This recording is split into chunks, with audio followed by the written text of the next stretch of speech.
Retired Lieutenant General Yalon, hello. Zionism has established a stable and strong home in Israel, but is the mission completed? First of all, I would like to thank the organizers of the inspirational Congress here, the conference. And I would like to go back to 1897. When the Congress took place here, my grandfather was at 28 years old, living in Kremenchuk in Ukraine. He was an industrialist. He was inspired by Herzl vision. And he became a very active Zionist. The organization was Chovevei Zion. He became to be the chairman of Chovevei Zion in Kremenchuk. In 1925, he decided to make Aliyah, to go to Zion, to Jerusalem with the family, of course. In 1934, he was one of the founders of Kiryat Motzkin, today a very prosperous town in the northern part of Israel, north to Haifa. That was the implementation of the vision, settling Eretz Israel, the land of Israel. At the same time, 2 years after 1899, the grandparents of my wife decided to leave Fez in Morocco and to go to Jerusalem.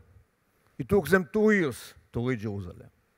Of course, now we enjoy their decisions as a result of the Zionist Congress here.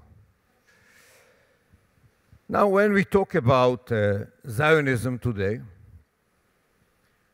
after 1948, actually the erection, the creation of the Jewish homeland, there were those, and there are still those who claim this is the end of Zionism.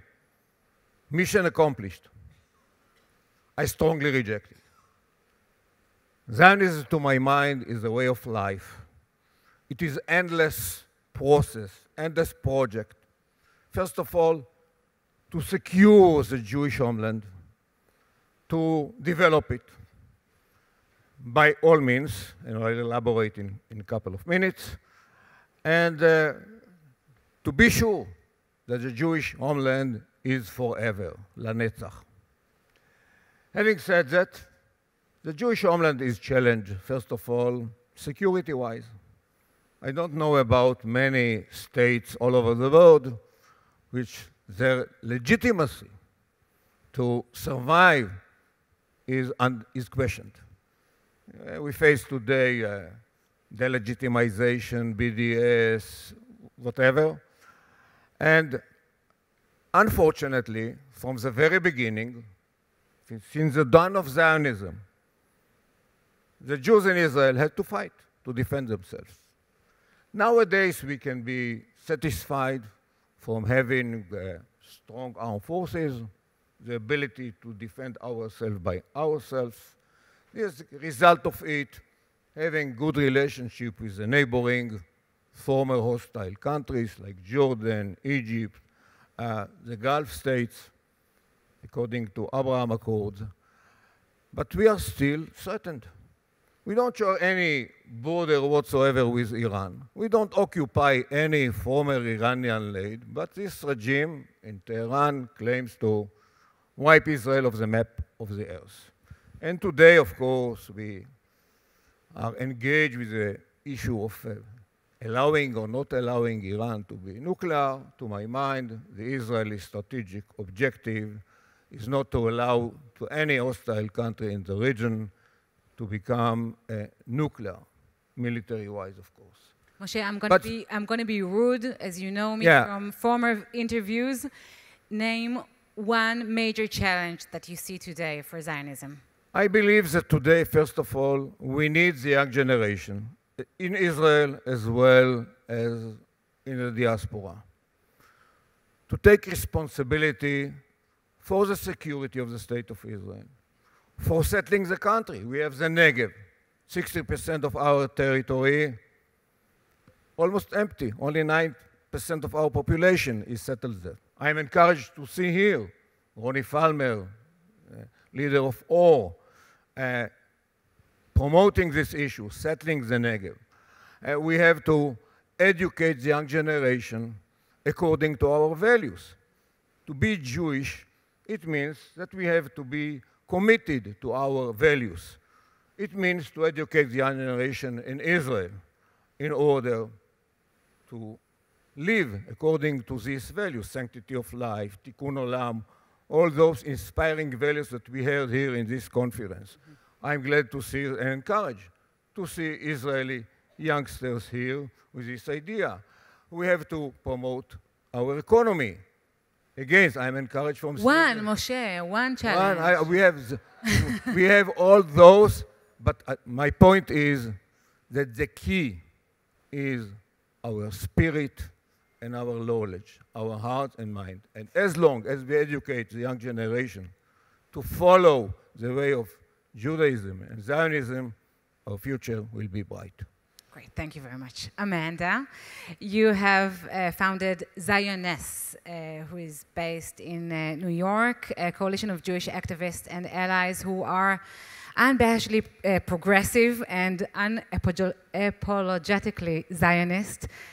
Can you connect between the two, please? Yes, of course. It's such a privilege to be here. And we launched Zioness because a great majority of American Jews identify with the political left. They care about social, racial, economic, gender, and environmental justice. They want to be part of those causes. And of course, we have many incredible organizations in the United States that are focused on these issues, including many wonderful Jewish organizations. But those organizations aren't focused on Zionism. We also have lots of wonderful organizations in the U.S. Jewish community that are focused on Zionism and building a strong U.S.-Israel relationship and making sure that we're supporting elected leaders who love Israel. That's incredible work, but it doesn't actually engage with domestic social justice issues. And so for most American Jews who identify as both progressive and Zionist, because of course Zionism is the original progressive movement. It is the liberation of the world's most enduring persecuted minority community. That's the definition of what it means to be progressive. And since most American Jews identify as both Zionist and progressive, since there wasn't an organization in the American institutional landscape that gave them both together, that brought those values together, that reminded them that those two identities are inseparable for most Jews, it needed to exist. And it happened totally organically. But as Jews find it, as progressive Jews find it, and they find language, and they find community, and they see that they're not alone, and they're not crazy when they're being gaslit in progressive spaces and told that you can't be a Zionist and a progressive, they find Zioness and they say, I found home. I can be a proud Zionist and a progressive. I can be a Zionist because I care about Jewish liberation just as I care about Black liberation and LGBTQ liberation and women's liberation. And it's extraordinary to see. And Zach, you founded the Z3 project in Palo Alto, California, to promote stronger relationship between diaspora, Jewry, and Israel. What is Zionism 3.0? Zionism 3.0. Well, first of all, it's ending conferences on time, Hila, which I appreciate that you're able to do because that's not the Jewish way typically. So this is the new era of Zionism, right? No, look, we're celebrating 125 years since the first Zionist Congress. If you think about Zionism 1.0, being the Zionism of the pioneers, the Zionism of Herzl, the first 50 years, up until 1948 roughly, and then Zionism 2.0 was the Zionism of the builders, right? It was the Zionism of Ben-Gurion. It was the Zionism defined by diaspora negation, right? It was about, hey, you in the Galut, come back to Eretz Yisrael, come back to our homeland, help us build up the state. And for those of you Jews who stay in the Galut and don't have the chutzpah to come to Israel, you have to support us unequivocally, right? It was, give us your money, give us your political support. You have a stake, but you have no say. That was the next 50 years. And for the last 20, 25 years, we've been struggling with what does this next era of Zionism look like? Because we finally have, for the first time ever in Jewish history, this is what I want to put in perspective. This is a moment that's never existed before for our people. We have a strong Jewish homeland and a strong Jewish diaspora. It's never existed before. There's been one or the other, and at times where there has been both a Jewish diaspora and the Jewish homeland, you can't say both have been strong. But in this moment, It's not without its challenges, of course, security challenges, anti-Semitism, but we have two strong centers of Jewish life, defining how we engage with each other, because there's a lot of scratchiness. Unfortunately, we're defining our relationship right now too much by what we disagree with, as opposed to our areas of agreement. So the future has to be about unity, not uniformity. How do you do it in practice? By bringing people together.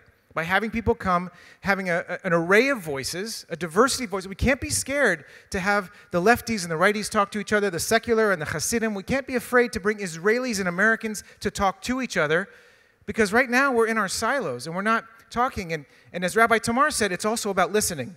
As my daughter's kindergarten teacher said, you've only been given one mouth but two ears. We should be listening twice as much as we're talking. So maybe we should talk about why should diaspora Jews and Israelis bother stay married?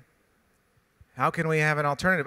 With all due respect to my dear friend Andrei Spokojny yesterday, who said it's not about victimhood or kinship, I do think it's about kinship. We're mishpacha. We're mishpacha. We're family. We can't pull ourselves apart.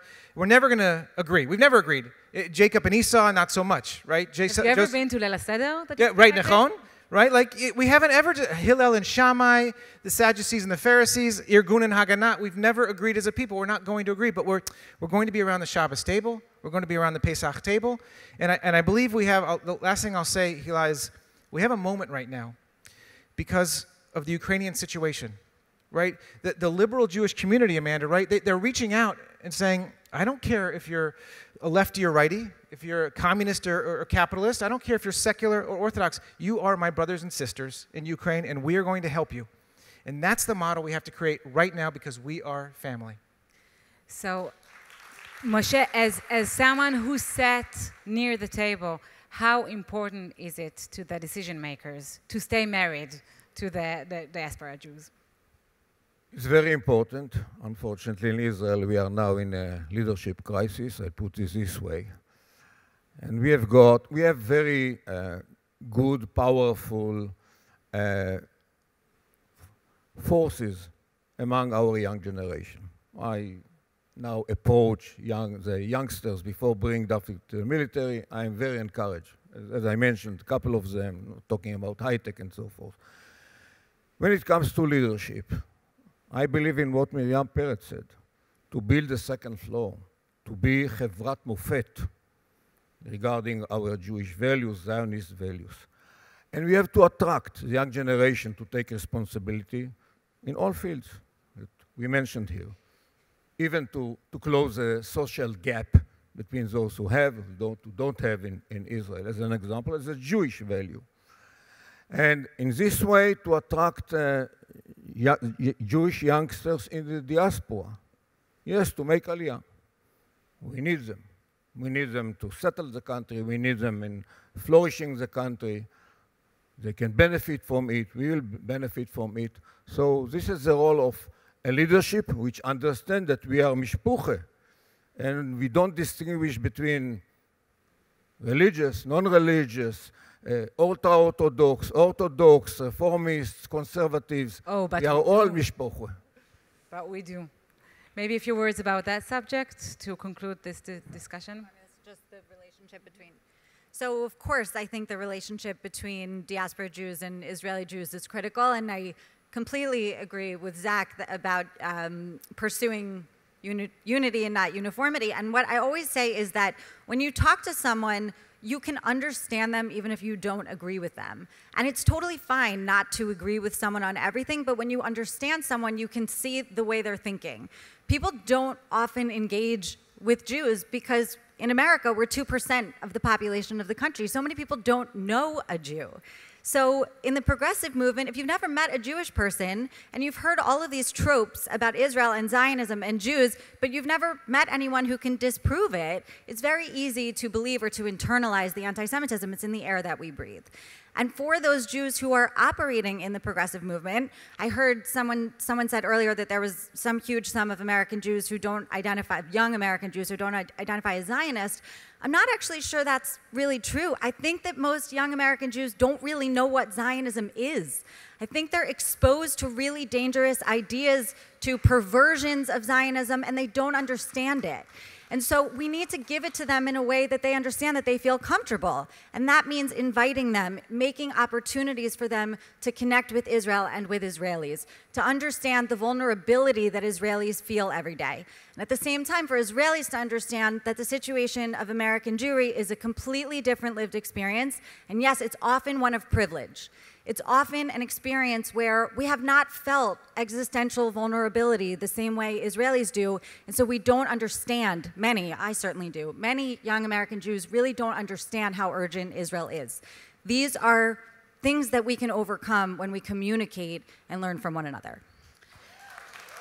We need to conclude this discussion, but I have to say on a personal note that for the past 2 days, we've heard here all the right words.